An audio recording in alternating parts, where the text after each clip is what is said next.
തനിമയിലേക്ക് എന്ന ഈ ചാനൽ വേദപഠനത്തിന് നമുക്ക് സഹായകരമാകുന്നതോർത്ത് ദൈവത്തെ സ്തുതിക്കാം.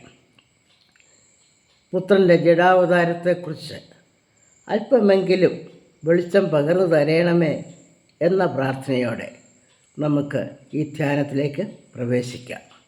യോഹന്നാൻ്റെ സുവിശേഷം 17-ാം അധ്യായം 23-ാം വാക്യം വായിക്കുന്നു.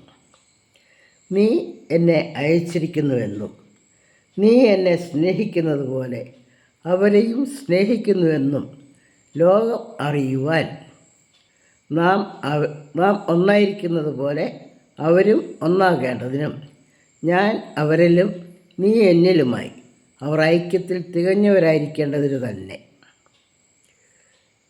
കർത്താവിൻ്റെ മഹാപുരോഹിത പ്രാർത്ഥന നമുക്കെല്ലാം സുപരിചിതമായിരിക്കുന്നു. ഈ പ്രാർത്ഥനയിൽ കൂടെ പുത്രനായ തമ്പുരാൻ പിതാവിനോട് അപേക്ഷിക്കുന്നത് രണ്ട് കാര്യമാണ്.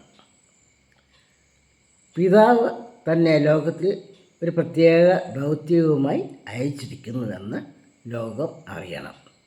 രണ്ടാമത്തെ വിഷയം, പിതാവ് പുത്രനെ സ്നേഹിക്കുന്നത് പോലെ അവരെയും സ്നേഹിക്കുന്നുവെന്ന് ലോകം അറിയണം.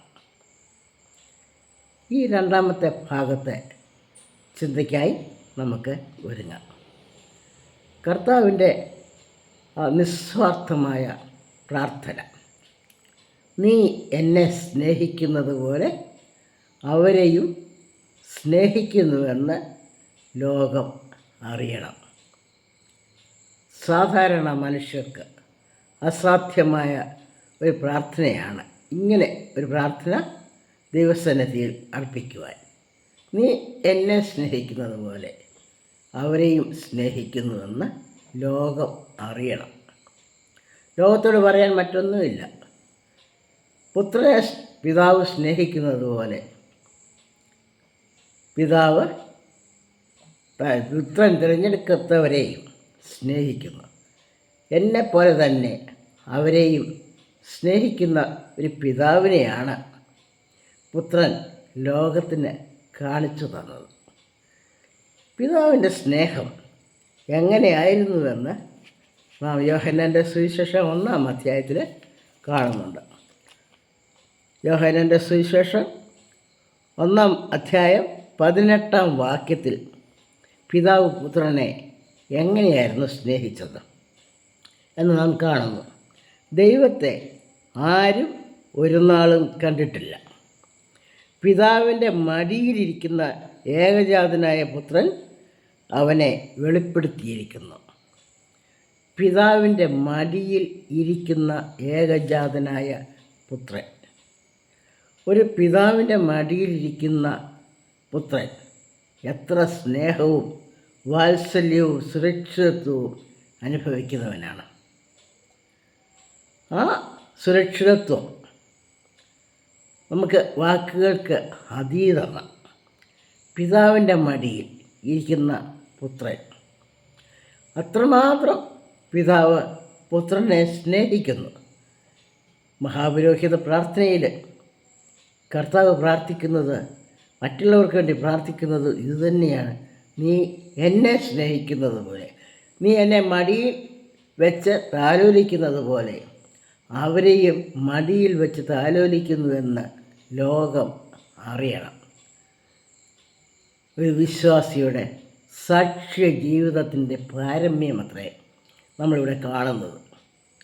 ജീവിതത്തിൻ്റെ ഏത് അനുഭവങ്ങളിൽ കൂടി കടന്നു പോയാലും പിതാവിൻ്റെ മടിയിലിരിക്കുന്ന പുത്രൻ അനുഭവിക്കുന്ന സുരക്ഷിതത്വം ഒരു ദൈവ പൈതലിനും അനുഭവിക്കുവാൻ ഉള്ള സാധ്യത കർത്താവ് ഇവിടെ കാണിച്ചു തരികയും, എന്തെല്ലാം പ്രതികൂലങ്ങളുടെ മധ്യത്തിലായാലും പിതാവിൻ്റെ മടിയിൽ ഇരിക്കുന്നിടത്തോളം കാലം ദൈവമക്കൾക്ക് ഒന്നിനെയും ഭയപ്പെടുവാനില്ല. കർത്താവിൻ്റെ ഐഹിക ജീവിതകാലത്ത് ഓളങ്ങൾ പടകിൻ്റെ മുകളിൽ കൂടി അടിച്ചുയരുമ്പോഴും അവിടെ തലേണ വെച്ച് കിടന്നുറങ്ങുവാൻ പുത്രന് സാധിച്ചത് നമുക്കൊരു മാതൃകയാകുന്നു.